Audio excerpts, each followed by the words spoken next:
I must be the luckiest DG in the world to have such a good DG lineup. We're all doing everything together this year, and it's just a great thing to do. So I love talking to the clubs, especially the good clubs like you guys, because you're doing it so many things well that I don't have to focus on anything in particular. So what we want to start off with today is telling you a little bit about what motivates us, and that story is, we call it our Rotary family. Then we want to talk a little bit about this year's theme, give you the International Rotary update and the district update. So to start, we're going to be talking about my Rotary story, which is Rotary as our family. So my Rotary journey began in 2013 when I first joined Rotary. Our family decided to host our first exchange student, which is Louis from France, which is the boy on the far right of the picture. And then the boy in the center is Catherine and my son, who just took his driving test yesterday and passed. So if I had a happy buck, yeah, it would not have been good if he didn't pass, because he just loves the thought of driving. So this is where we say, stay off the sidewalks, everyone. Exactly. He's a rule follower, so he's pretty good. And then we had a boy named Patrick from the Czech Republic that lived with us in 2014 and 15. And it's great when you have a child come live with you, because they really do become part of your family, and you become part of their family. And you learn so much, and you get to meet their family. And especially if you have younger children, like Catherine and I do with Andrew, they learn that life is not just inside the bubble, but it's much larger than that. In 2015 and 16, we had Jane. And again, Andrew and Catherine. I should mention that Catherine's a Rotarian in the Edina Noon Club. I'm in the Morning Club. And Andrew's pretty much an honorary member of both our clubs. He's a Paul Harris Fellow, and he loves to go to meetings. He's been to one international convention, and he plays the elf in our holiday party. And now he's almost 6 foot tall, but he still loves to play the elf and loves to be with the little kids and help them out with everything that's going on. Justine from Belgium lived with us in 16 and 17. This past year, we had Ayush from India live with us. But today's story is about Paco from Spain. And Paco lived with us 2 years ago. He's a great kid, very intelligent, concentrates in everything he does, especially when he's playing soccer, his favorite thing to do. And he was star of the local high school team. And 3 weeks into living with us, we came down one morning to find Paco sobbing uncontrollably. We couldn't figure out what was wrong. And then we found out from his mother, Anna, that Paco's father had died. So immediately we tried to plan on how Catherine and I and Andrew would fly Paco back so that he could be home with his mother and his younger brother and yet younger sister.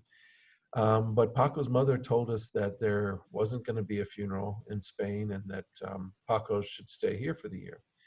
So we started making plans to bring the whole family to Minneapolis. And that's when the Rotary family began to kick in. And they stayed with us through the whole year that Paco was with us, and still are with us today.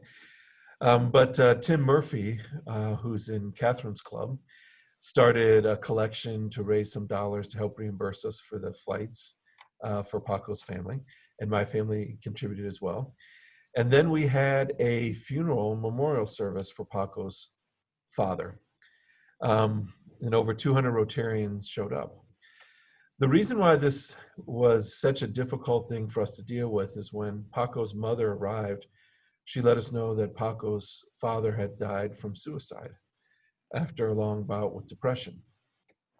And when you're a high schooler, you think a little egocentric, and the world kind of revolves around you. So it's easy to blame yourself for anything that happens, especially if you move away for a year.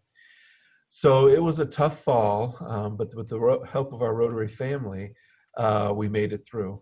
John Crudelli, who's the former immediate past president of the Eden Prairie AM Club.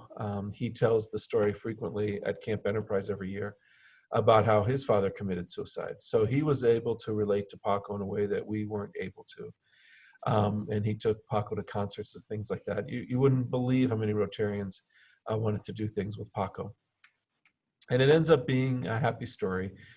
Paco took up 3 things that he had never done before: piano, boxing, and snowboarding. And throughout the year, our friends, like Doug, one of my best friends at my club, he would bring his dog over because Paco missed his dog. So that's just explains a little bit about why we're so passionate about Rotary and why we do the things that we do. So Catherine and I have been training for the last few years to be your district governor this year. And our last training was in San Diego, which is termed the International Assembly, where we got together with the 534 other district governors and their partners to learn about what we need to learn to be your district governor. And one of the things you do when you go to IA is you meet the international president. And this year, our international president is Holger Kanak. He's the man in the middle right, and his wife, Suzanne, who's on the far right. And Holger laid out the theme for this year and also told us about his priorities that we're supposed to follow. The theme for this year is a great one. Rotary opens opportunities. And it really does. It opens opportunities for friendship, and that's why many of us stay in Rotary. And friendships not only here, but globally. And it opens opportunities for service, both locally and internationally. It opens opportunities for leadership, like Brian had last year and Michelle has this year. Brian continues in accounting for the club. So also it gives us opportunities for service, and it gives opportunities to the people we serve. So I think it's just a great theme. Now, Rotary wants us to focus on a few things this year. And we're going to talk about these. They want us to create new clubs. They want the clubs and the district to have at least one strategic planning meeting. They want us to select new members carefully. They want us to think about continuity, both in the clubs and the district. They want us to continue our polio efforts. And a new thing that came up since January is environment as a new focus area. So we have a new focus area now.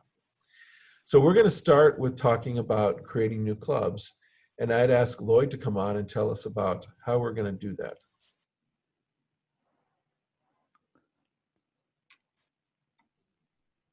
Now, I think it'd be a great idea if I unmute myself before I start talking. Thank you, Tom. One of the key things in our district is we're very good at creating new clubs and new innovative clubs. As you notice there's the Rotarian magazine, and if you haven't read it yet, there's an interesting article there about our district and about our district governor too, and about our passion for creating new clubs. So please take the time to read that. When you think about creating new clubs and you look at our district, we have 62 clubs at the beginning of last year, and you say to yourself, why in the world we need new clubs? But then when you take a deep dive into the numbers, you realize why. In May, for instance, just to take that month, we looked at existing clubs and we realized that we only netted 5 new members. And then we looked at the new clubs that came on board, and that was the Veterans Club, which was not in existence at the beginning of the year. The Passport Club was another club, was not in existence, and also the Human Trafficking Club, not in existence at the beginning of the year. They brought in over 70 new members to our district. So that increased our membership, or for new members, of course, but also for getting involved in foundation and also for dues for next year. So creating new clubs is the way to increase our membership. But as you see here on the screen, there's 3 big reasons why we need to really increase membership. One is, for the past 25 years, we've been stuck at 1.2 million members. We have not grown at all. If you look at that, do a trend analysis of membership in North America, by the year 2050, we're going to be at 0 if this maintains. And that's something we shouldn't try to do. And also, this is the first time that membership in North America, as far as percentage of Rotary, is falling below 30%. So those are the reasons why we need to push creating new clubs. We also need to think about retaining members too. Let's don't forget about that. But if you're going to change this trend analysis, we need to create more new clubs. And we actually have the leader here that will do that. we've been noted in the region and, in Rotary as being the district to create new clubs. So thank you, Tom. Thank you, Lloyd. I appreciate that. The other thing that Holger Knack wants us to do is to have a strategic planning meeting. And I know Golden Valley is already very good at this, and you already have your president lineup, but we just want people to be intentional about how they're proceeding. It's interesting. I just got a call right before I got on the Zoom meeting with all of you, and it was from the vice president of the Egan Club, and their president just quit, showed up at his office and brought the charter member certificate with him. And I don't know if it was personal problems. I don't know the reason why, but luckily there is a vice president in line and has been at PETS before, our president-elect training seminar. So he was ready to step into that job, but that's just one example from today, how it's important. Sorry, Lloyd and Marianne, I didn't have a chance to tell you that. But the other thing we want to do this year is we want to select our new members carefully. And Holger being from Germany, Germany has a really good retention rate. So Rotary broke 2 records this past year. One, they broke a great record, which is bringing more people into Rotary than ever before, approximately 150,000. Unfortunately, the second record is one that we don't want to repeat. Rotary International also lost more members than it ever did before in 1 year, which was also approximately 150,000. So this 1.2 million Rotarians sounds like a lot, but it's been that same number for 25 years now. And even though the population's growing, we're not.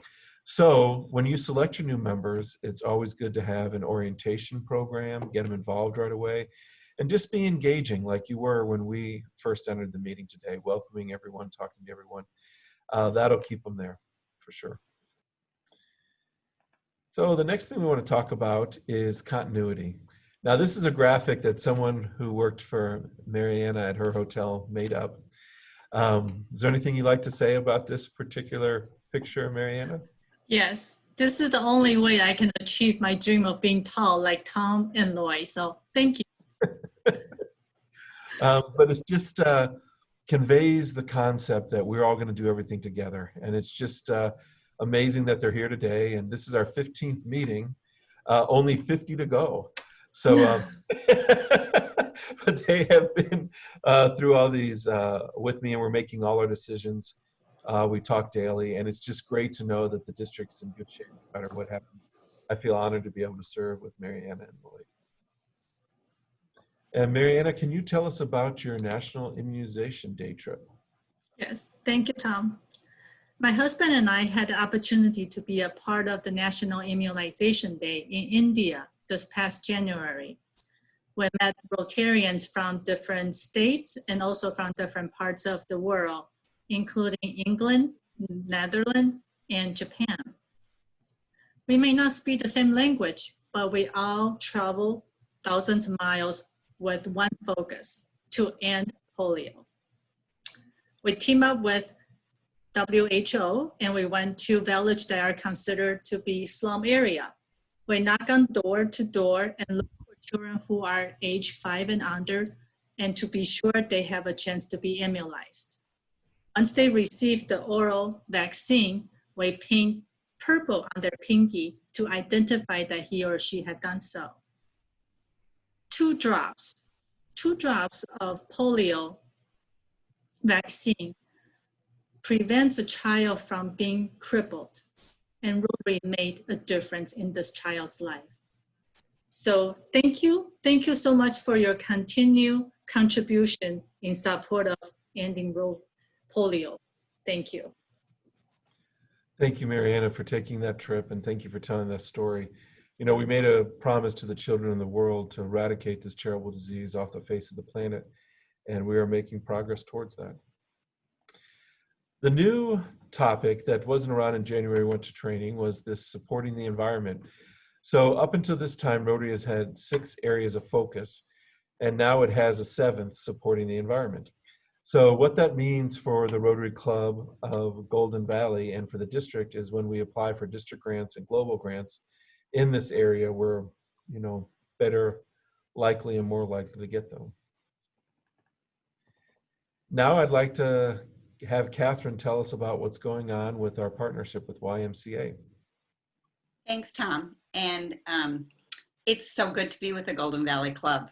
That, as I was saying earlier, I grew up in Golden Valley and went to Noble and Sandburg, and revealing my age, graduated from Robbinsdale while I was still there. So I just think Golden Valley is the best.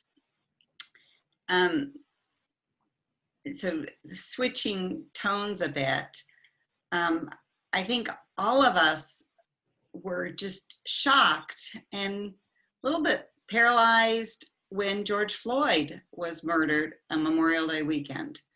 How could that happen in our community? And what could we do?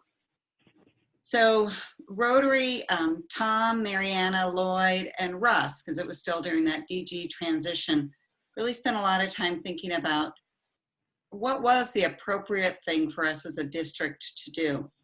And we looked to the Rotary vision statement, and that says, together, we see a world where people unite and take action to create lasting change across the globe, in our communities, and in ourselves. And so we started thinking about, if we're going to look at racial equity, a lot of what we need to do is start to look first within ourselves, and then at Rotary, and then as community leaders, what can we do in our community?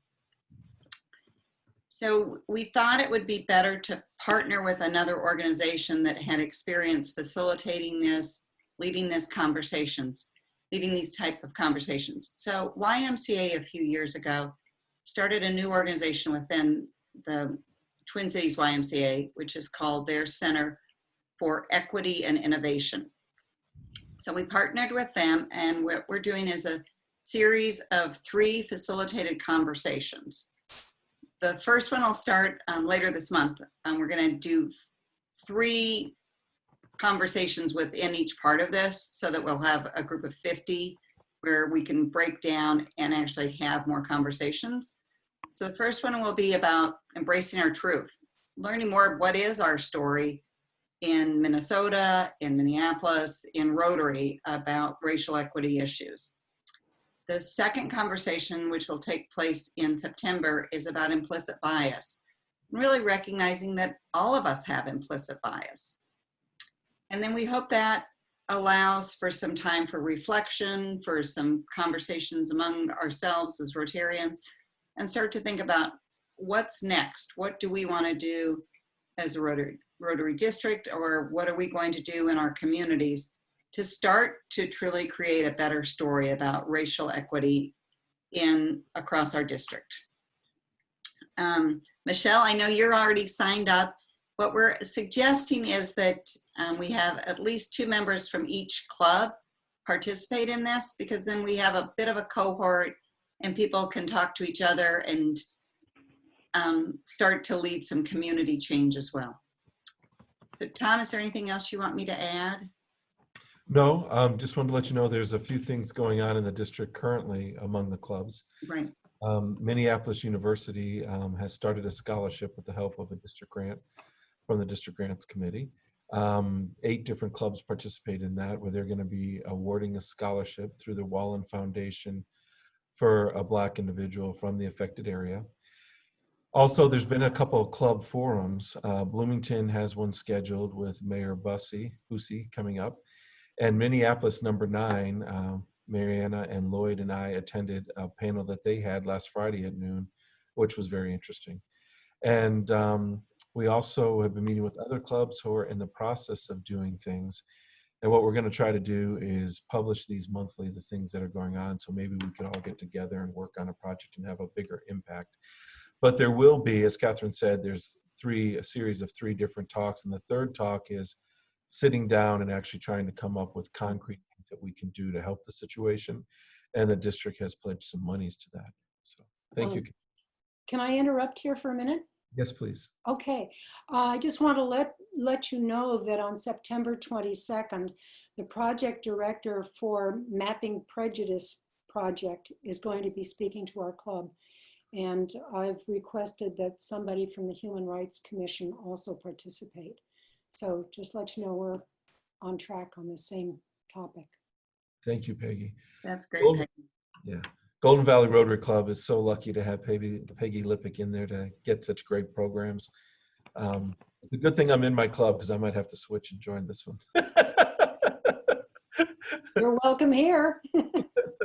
So we want to right now go into questions because we would really like to know what's important to you, and we'll take any questions you have and we'll try to answer them. And if we can't answer them, then we will find the answer and get back to you.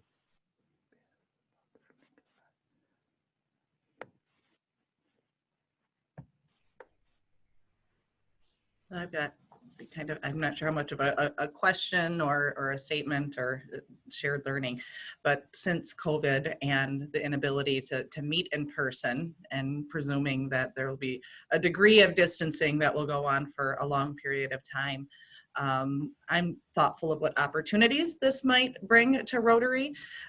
So while not meeting in person is certainly a different experience, I think in some ways it's more accessible from your home or from your desk to simply log in. My hope is that we can have more visitors come and join us. Not serving a meal is kind of a bummer, but again, if it's a little bit easier to just jump on a Zoom call, and I just see this as a possible entree for new people to come and to discover Rotary. With the pandemic, it's all very new as we're kind of getting ourselves acclimated, but wonder if you've got any particular thoughts in that area or have seen some promising practices that might have grown. Michelle, I think you bring up a very astute point. I think that Rotary International for a period of years, about 6 or 7 years, has been trying to move towards more of a virtual space, at least for part of the meetings. And this gives us the opportunity to do it. I know my club recently had a joint meeting with Eden Prairie AM, and we brought a woman speaker who's the voice of Siri. So like your phone, it's and she lives in Australia. And it's just a great program. She started out by singing because she's also an actress and a singer. But we could have never done that. And, you know, we've had international presidents speak at meetings and things like that. Last week in the district to the south of us, in Northfield, the chief strategist for RI spoke. And he was talking about the future of Rotary. And when his thought is that eventually all meetings from the board of directors down to the club meetings would be a hybrid eventually, where some people meet in person and then you have a Zoom or another technology that would allow us to meet virtually. Yeah. I'm wondering how much technology is a barrier for people overall in attendance in clubs. I think we're fortunate we've got a good showing of people, and we're a relatively smaller club. But if we think about equity and access, those who don't have, whether it's the computer or the Wi-Fi capacity in one way or another, if that might be an opportunity as well for Rotarians to, you know, address maybe a gap in resources that could be there. Good idea. Make a good district grant. I think Betsy had a question. I do. Thank you. Excuse me. I'm wondering how, I mean, it's extraordinary what you've already done, and it's only July 21st into your Rotary year in leadership. How do the team of you find a balance with the extraordinary responsibilities you've taken on and are showing all of us with your district leadership and what you do professionally and your home life and everything else? How do you find the balance for that? Betsy, that's an excellent question. And I will answer it before my wife jumps in and answer something that I might not say.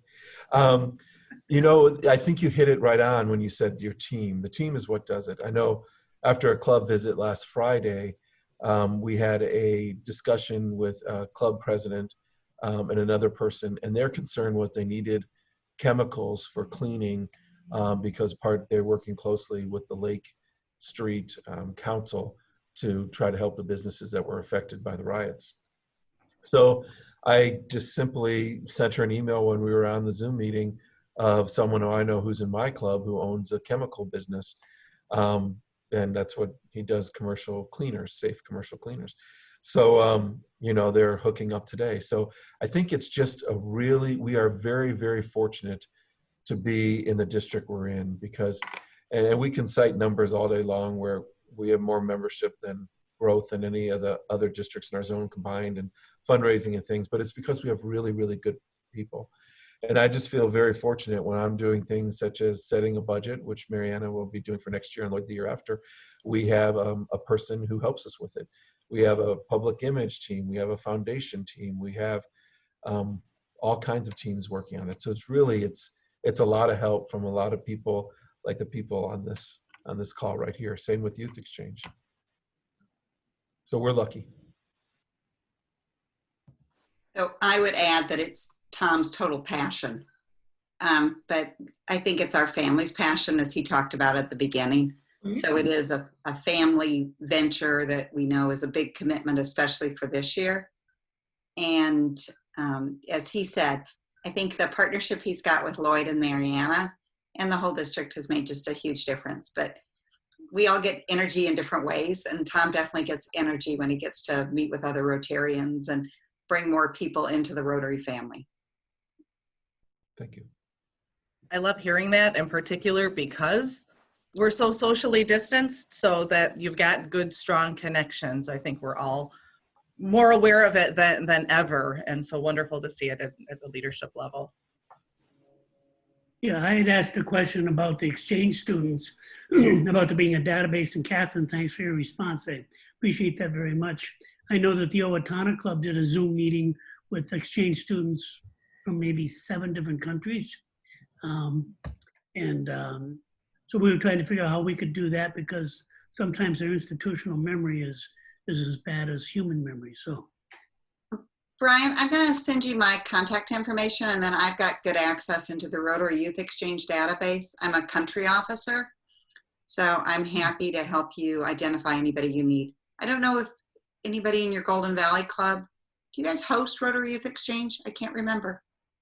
We have. Okay. So you might have a youth exchange officer that would have that same access. But in the meantime, I'll send you that information, Brian. superb, thank you. Yeah, thank you. Nothing adds energy like a youth exchange student. They add a lot of variety to a meeting. Yeah, we're still in contact with our exchange student from 2008. We met him in Paris just a couple of years ago, and, Oh, good. and he's from Brazil, and we ended up meeting in Paris, and that's a miracle in itself. Wow. Very worldly. I think coming out of this, that youth exchange program is going to be more important than ever, that we've had such distance this past year, and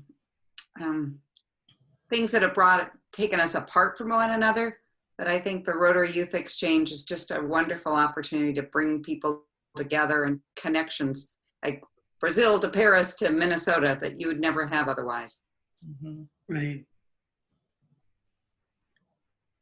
And again, hopefully it's opportunity for us to build our club membership. If we can get a few more visitors to come in a little bit more readily, make it accessible. I think Tom, how many members have you recruited via Youth Exchange into the Morningside Club? People that have either been Youth Exchange students or that have hosted?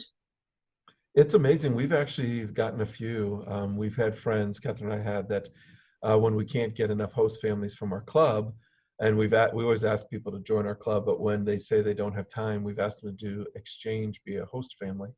And several of them have, and then when they got to learn about Rotary by being a host family, they've come and joined. And it's amazing the connections that Youth Exchange brings to a club. You know, there's a woman in our club named Lisa Schmidt, who went to church with Catherine and I, and she was the youngest and first exchange student from her town in Iowa, like 30 years ago, and she always wanted to join a Rotary Club, and nobody ever asked her.